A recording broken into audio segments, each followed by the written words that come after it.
A single American mansion in 1892 could swallow more marble than a royal French palace, and its owner would spend the modern equivalent of $11 million to mimic European grandeur. These vast estates weren't built for comfort, but as monuments to power, designed by architects who trained in Paris just to legitimize new money.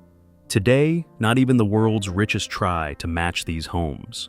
What vanished force made such extravagance possible, and why can't it ever return?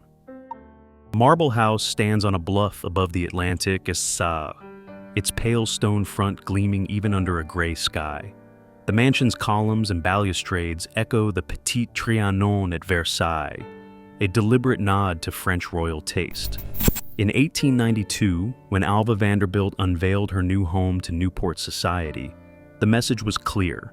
American fortunes could outshine European nobility, not just in dollars, but in the permanence of marble and the language of empire.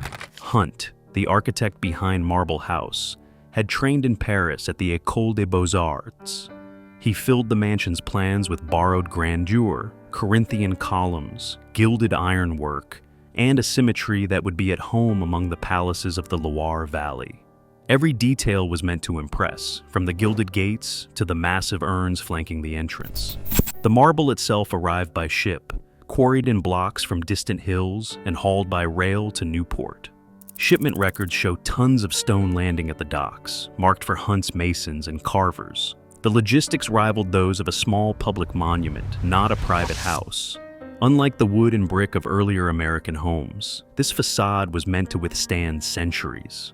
Marble House's exterior is not simply decorative, it is a public statement, a fortress of legitimacy for a family whose wealth came from railroads and industry rather than old titles. The cost was staggering, the equivalent of $11 million today, poured into a structure used only a few weeks each year. The effect was undeniable. Newport's summer visitors would arrive by carriage, greeted by a vision of white stone rising from manicured lawns, a direct challenge to the understated shingle cottages that had defined the resort town. Hunt's design left nothing to chance. Even the steps and terraces were scaled to impress, broad enough for a procession, framed to direct the eye upward to the colonnade. The house was not built for privacy or retreat. Its face was turned outward, demanding recognition. The marble glowed at sunset, a reminder that American ambition could claim the architectural language of kings. In every block and column, the facade of Marble House declared its owner's place in a new world order, one measured in stone, not bloodlines. Inside Marble House, public rooms unfold in a precise choreography of power and performance. The grand salon stretches nearly 50 feet, with ceilings soaring over 20 feet above, in proportions borrowed from the palaces of France. Gilded mirrors repeat the glow of chandeliers, multiplying the spectacle. Walls shimmer with silk damask, while gilded boiserie and marble fireplaces anchor each end of the room. Every inch is calibrated to impress, not just by the quality of materials, but by the way space itself is handled, volumes far beyond what any family could need, designed for an audience as much as for the owners. High society in Newport moved through these rooms as if on a stage. Invitations to Alva Vanderbilt's summer balls became currency, each guest aware of their place in the social order. Footmen in livery directed arrivals from the marble entry, past the grand staircase, into the salon, where the scale of the space announced the family's reach. Entertaining followed strict protocol, women in jeweled gowns, men in black tie, conversation arranged in clusters according to rank. The architecture reinforced these divisions. The salon's central axis led to a formal dining room seating dozens, with side parlors for card games and music, each room opening in sequence to guide the flow of guests. The proportions of these spaces were not accidental. Original blueprints reveal salon dimensions nearly twice those of contemporary drawing rooms, with doors wide enough for 2 guests to enter abreast, and sightlines designed to frame processions. The effect was to render the individual small against the vastness of the room, underscoring the host's dominance. For the elite, being seen in these settings was as important as private conversation. Even the acoustics were tuned for performance. Voices carried across marble floors, laughter echoing beneath gilded ceilings. In these interiors, social rank was codified in space. The further one moved from the front hall, the more exclusive the rooms became. Only the most trusted entered the intimate library or the private family sitting rooms beyond. The salon remained the heart of the house's public theater, a place where power was enacted through ritual, architecture, and collective display. Newport's summer calendar revolved around such rooms, each event a rehearsal in the ongoing drama of status. The mansion's scale was not a matter of comfort, but of spectacle, a visible proof that fortune could be measured not just in dollars, but in cubic feet of gilded air. George Washington Vanderbilt II inherited more than a family name. He inherited the kind of wealth that could redraw a landscape. In 1888, at just 26, Vanderbilt began assembling parcels of land in western North Carolina, eventually amassing over 8,000 acres for what would become the Biltmore estate. Each transaction was paid in cash, fueled by railroad dividends that arrived as reliably as the trains themselves. The estate's centerpiece, Biltmore House, sprawls across 178,926 square feet, larger than the White House and Buckingham Palaces combined. The construction cost reached $6 million by 1895, a sum that could have built an entire town at the time. Numbers alone stagger belief. The house contains 250 rooms, including 35 bedrooms, 43 bathrooms, and 65 fireplaces. The banquet hall stretches 72 feet long under a 7-story ceiling. Outside, the grounds included a working farm, a dairy, and miles of carriage roads, all designed by Frederick Law Olmsted, who had shaped Central Park decades earlier.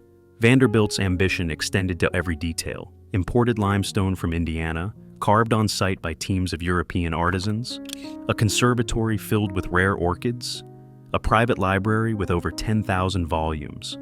The estate's payrolls, preserved in ledgers, list hundreds of names: stonemasons, carpenters, gardeners, and servants, each paid from a fortune that seemed inexhaustible.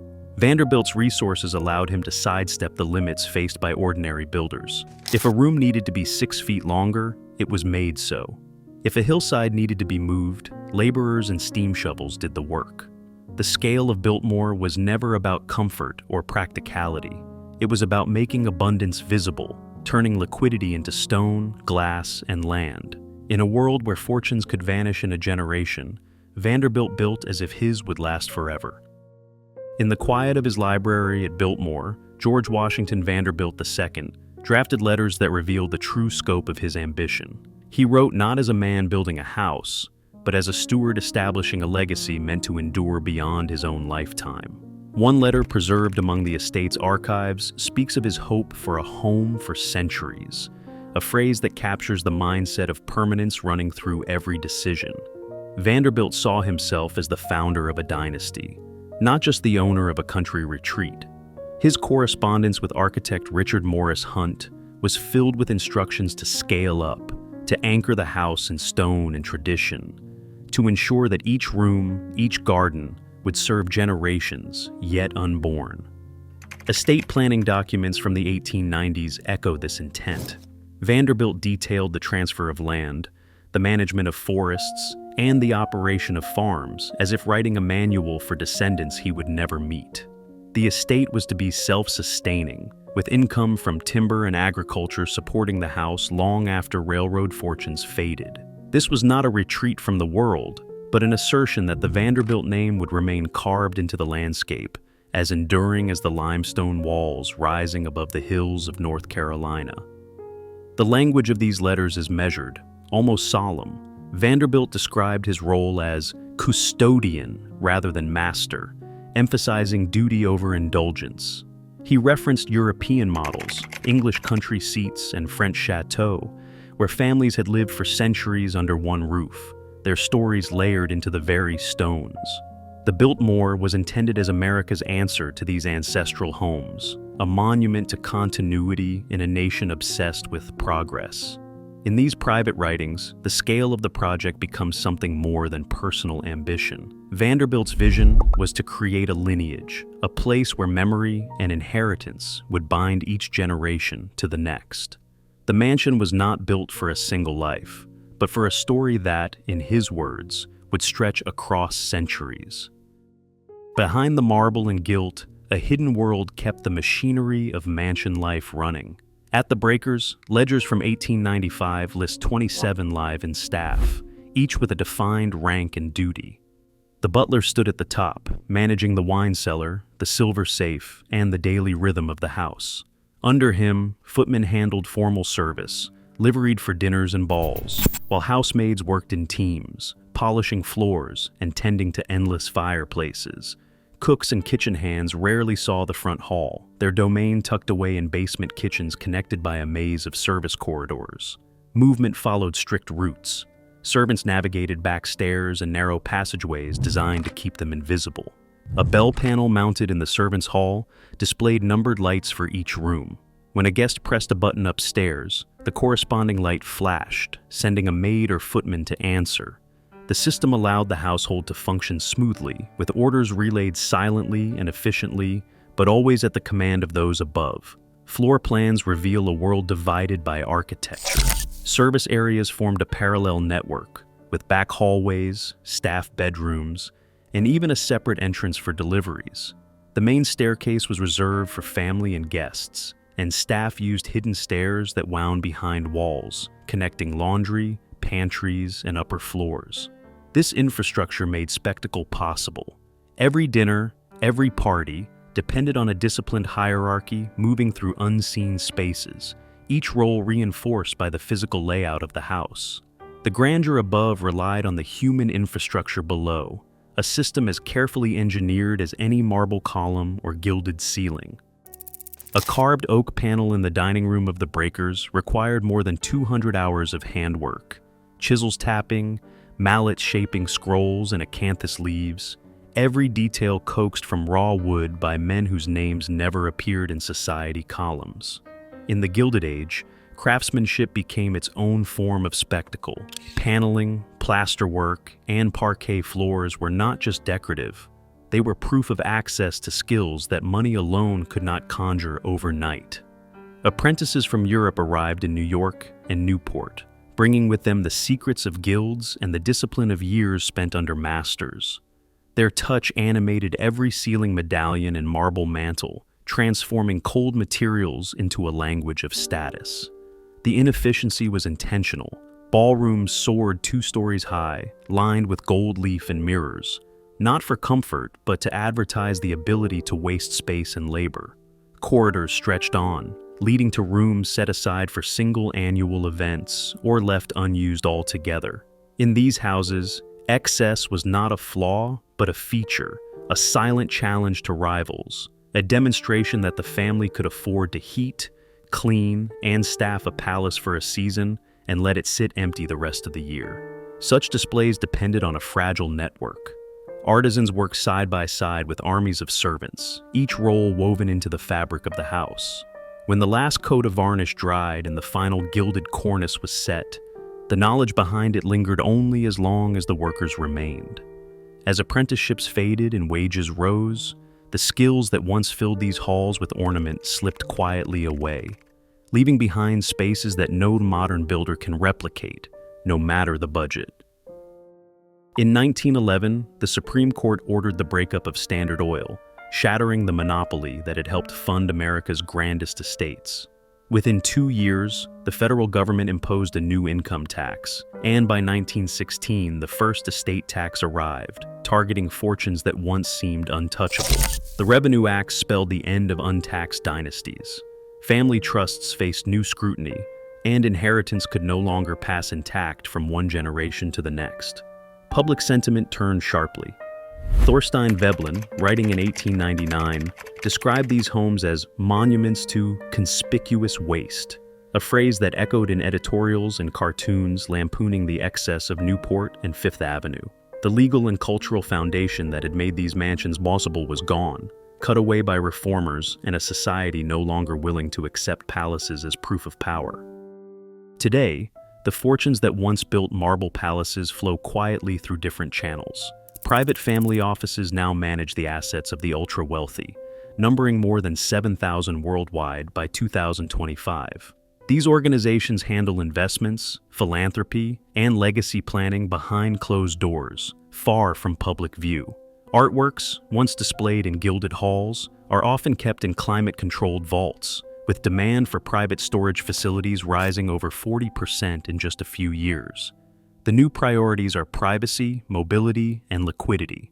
Wealth is moved through global markets, sheltered in trusts, and stashed in secure compounds rather than carved into stone. For many, the idea of a permanent public monument has given way to the logic of discretion. The power that once stood on display in Newport or Asheville now travels invisibly, leaving no trace on the skyline.